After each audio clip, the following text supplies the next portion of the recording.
Alors bonjour, cher ami motoneigiste, Jean-François Leclerc du magazine web motoneige.ca.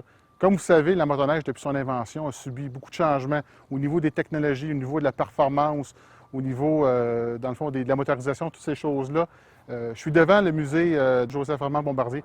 On s'en va rencontrer M. Guy Pépin qui va nous présenter, dans le fond, une nouvelle exposition au niveau du musée. Dans le fond, une envolée de motoneige où on voit l'évolution de la motoneige skidoo à travers les années, depuis le premier modèle jusqu'au motoneige d'aujourd'hui. Donc, je vous invite à me suivre jusqu'à l'intérieur pour aller voir l'envolée de la motoneige.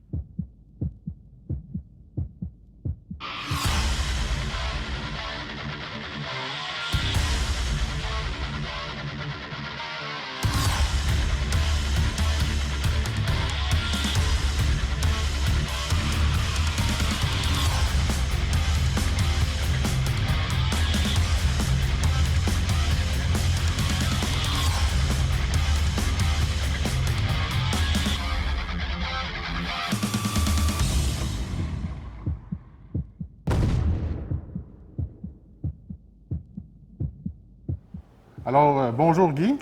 Bonjour. Merci à nouveau de nous recevoir au musée de l'ingéniosité Joseph-Armand-Bombardier. On est dans un fond un nouveau secteur du musée qui s'appelle L'Agora des motoneiges. Donc, on présente 8 motoneiges qui ont marqué l'histoire de la motoneige skidoo. Okay. Aussi, l'évolution des composantes, les principales composantes mécaniques, le moteur, aussi les poulies, la transmission poulie variable. Aussi suspension, ski et chenille et châssis. OK. Dans le fond, on appelle ça quoi? Une envolée de la motoneige? Oui, ça on veut dire. Si on peut dire, oui. Dans le fond, puis on a comme deux pièces de vente de collection. On a quoi, un des premiers prototypes? Oui, 1958. Il y a eu plusieurs prototypes, de 57 à 59. Okay. Ça, c'est un 1958. Donc, mais on a aussi, surtout, ce qui est important, c'est qu'on a ici la première motoneige de l'histoire de la motoneige. Donc, c'est la première de l'histoire de la motoneige moderne. Numéro de série SK1. Donc, c'est comme si je vous disais, vous êtes devant la première voiture de l'histoire de la voiture. SK pour skidoo. Oui, SK pour skidoo, exactement. Puis, dans le fond, si on veut voir cette motoneige-là, il y a une seule place au monde pour la voir, c'est ici. À Valcourt, au musée de l'ingéniosité Joseph-Armand-Bombardier. Oui. Puis, évidemment, c'était quoi à l'époque les moteurs qui... C'était, par exemple, c'était des coolers, un cooler 7 forces. Okay. Donc, maintenant, je peux vous dire qu'on est en haut des 150 forces. Donc, ça a vraiment nettement évolué. Mais les premiers moteurs, c'est les premiers 4 temps. Donc, okay. 4 temps, 7 forces. 7 forces. Moteur cooler. Et les gens avaient beaucoup de plaisir quand même à l'époque avec ces motoneiges-là. C'était le standard de l'époque. C'est bon. Puis quand est-ce que Rotax était arrivé au niveau de la motoneige? En 1963. 1963. Ouais. Donc, si on voit dans le fond l'Olympique qui est en arrière de nous, oui. moteur Rotax. Qui est un 10 forces et demi. Donc, Rotax 250 cc. Parfait. Donc, Guy, on est devant, dans le fond, une autre motoneige qui a été très marquante pour l'histoire de skidoo, le RV 245.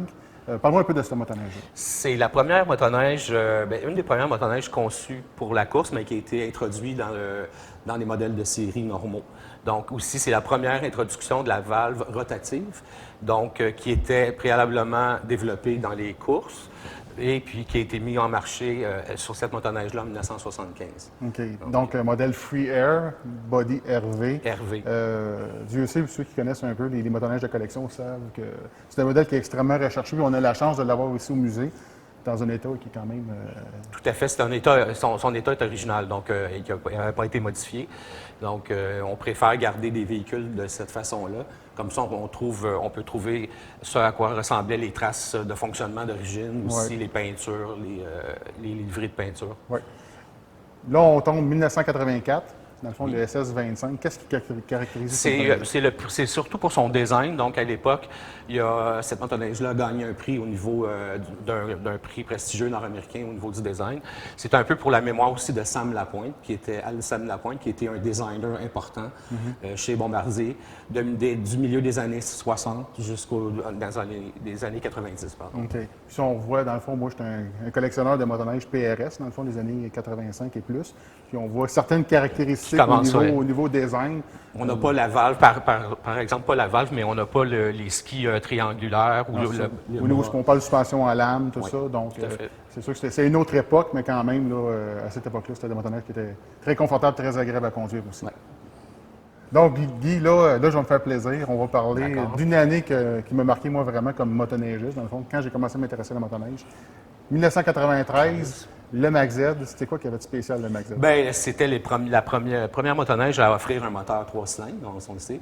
C'est aussi l'époque du début des motoneiges de performance. Donc, à l'époque, début des années 90, le marché a pris un tournant vers les motoneiges de performance. C'est ça. Je me souviens à l'époque, il y avait le Thundercat. Chez Arctic Cat, il y avait le VMAX 4. Polaris, il y avait le Storm. Puis chez Ski-Doo, c'était le Max Z, le 780.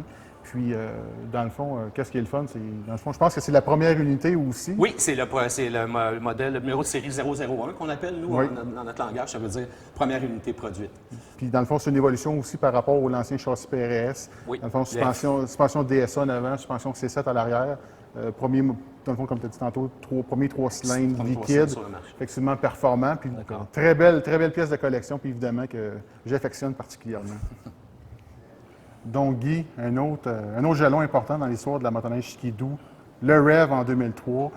Dans le fond, un châssis, une innovation, dans le fond, qui a révolutionné, dans le fond, la motoneige à jamais. Tout à fait. Parle-moi, dans le fond, du... Le 2003, c'est l'introduction du châssis REV, donc qui a révolutionné, comme tu dis si bien, le monde de la motoneige, l'industrie. Il y a eu avant REV et il y a eu après REV. Donc, tous les compétiteurs ont suivi.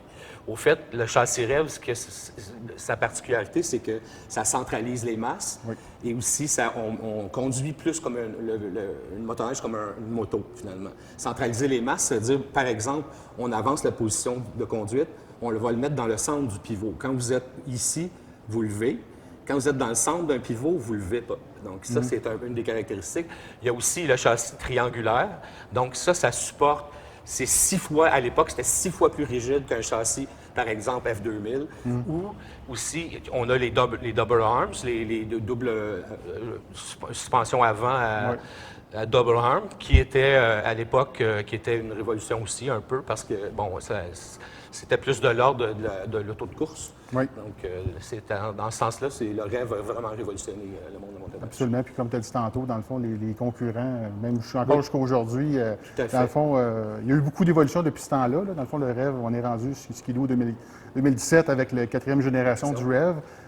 Par contre, c'est vraiment un modèle, si on peut dire, c'est quand même historique. Tout à fait. Parce que ça a vraiment changé, dans le fond, tout le design, l'innovation. Le paradigme qu'on dit. Exactement. De la motoneige, c'est vraiment le rêve qui l'a révolutionné. Puis moi, j'en ai eu un. Puis je veux dire, au début, c'était complètement... C'était un autre monde complètement, mais c'est une motoneige qu'à l'époque, on faisait 300 km dans une journée, puis on n'était pas fatigué, contrairement à les autres machines avant. On se battait un petit peu plus avec Exactement. Fait que là, il me semble qu'aujourd'hui, on fait beaucoup plus de millage, puis on a encore beaucoup plus de plaisir. Donc, c'est vraiment un très, très beau modèle. Tout à fait. Donc, Guy, on est devant, dans le fond, la dernière motoneige dans l'envolée de la motoneige. On a un Summit X 2015 800R E-Tech. Tout à fait. Là, on peut voir vraiment l'évolution depuis le premier prototype jusqu'au motoneige moderne. On voit vraiment, là, dans le fond, aujourd'hui, c'est vraiment synonyme de performance. Au niveau technologie, on a les dernières technologies. Pour toi, c'est quoi, dans le fond, qu'est-ce que ça représente pour toi maintenant, ce motoneige? Je pense que l'avenir de l'industrie de la motoneige, on le voit très bien, en tout cas au niveau des fabricants, c'est de plus en plus niché. Donc, on va pointer le randonneur, on va pointer celui qui veut faire de la motoneige hors-piste de montagne, hors-piste tout court. Donc, on voit qu'il y a une diversification de l'offre parce qu'il y a plusieurs types d'utilisateurs. OK. Puis, dans le fond, on est parti de la première motoneige où, dans le fond, on voulait remplacer le traîneau à chien.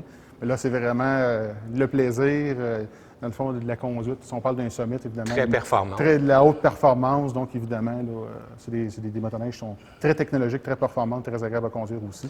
Mais fait surprenant, c'est que, par contre, depuis le début de la naissance de la motoneige a sensiblement gardé la même configuration, un peu comme les voitures. C'est un tunnel avec une chenille, une chenille sans fin, des skis à l'avant, moteur monté sur le châssis ou à l'avant du châssis. Donc, c'est une révolution, oui. Il y a un développement technologique, mais il reste qu'elle possède encore les mêmes mais il y a une chose qui n'a pas changé au niveau de la motoneige, c'est le plaisir de faire de la motoneige. Le plaisir d'être dehors et de rouler sur la neige. Ça, t'as bien dit. Dans le fond, qui était le rêve de M. Bombardier, c'était de flotter sur la neige. On l'a vu en 1958-59, comme on le voit encore maintenant avec les modèles 2015, 2016, 2017.